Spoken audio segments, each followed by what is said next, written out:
the window of a vehicle, or even a moving train if so need be, and then wire this directly into my Wi-Fi card to go and get a signal report. Now, again, the biquad is my favorite of all antennas, but you might want to fool around with the waveguide on this one. Unfortunately, I found that trying to build a waveguide can be a fairly difficult thing to do because not too many people have the skill to drill a hole in a round surface. Again, the biquad is a really fun antenna.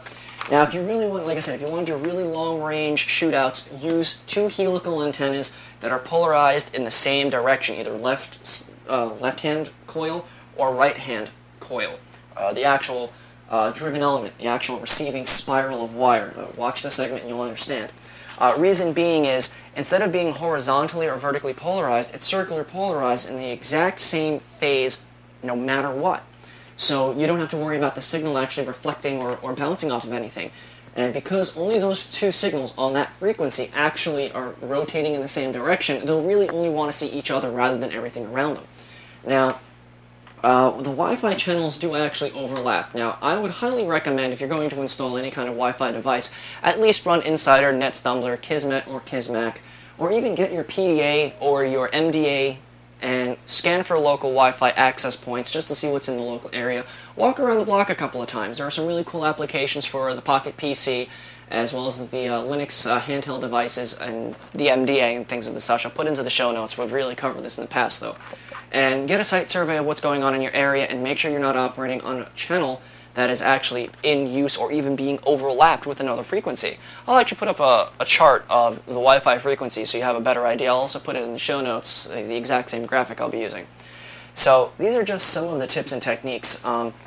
Whenever you're dealing with any kind of these devices, you got to make sure that you always have enough battery power, because the last thing you want to do is have a battery malfunction out in the field. You go out to what you'd think to be a very wonderful day of scanning for Bluetooth and Wi-Fi and wireless video, just to find out that when you get to the area that you want to scan, you wind up running out of battery power, or your batteries are not holding a charge properly.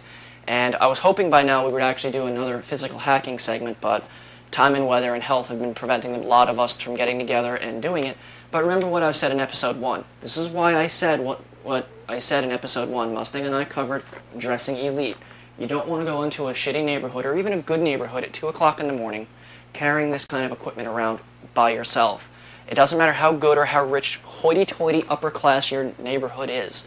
The bottom line is there might be someone lurking in the shadows waiting to go and put a knife in your gut to go and take your stuff. And that's the bottom line. So, I hope this is it.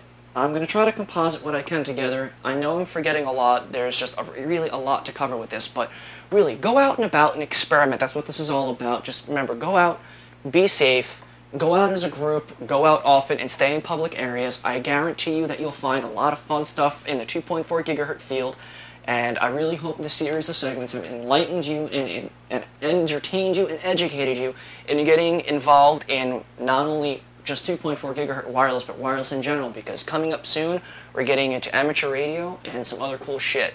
So if you have any questions or comments, or if you want to add anything to this, even if you want to do your own little tutorial video, that including your own experiences, maybe do some kind of blog or whatever, hit me up on IRC. Show notes are always on the forums. Forums are always open for discussion, as well as IRC. Let us know your adventures out in the wireless world. We want to hear them. Alright everyone, good luck, have fun, be safe.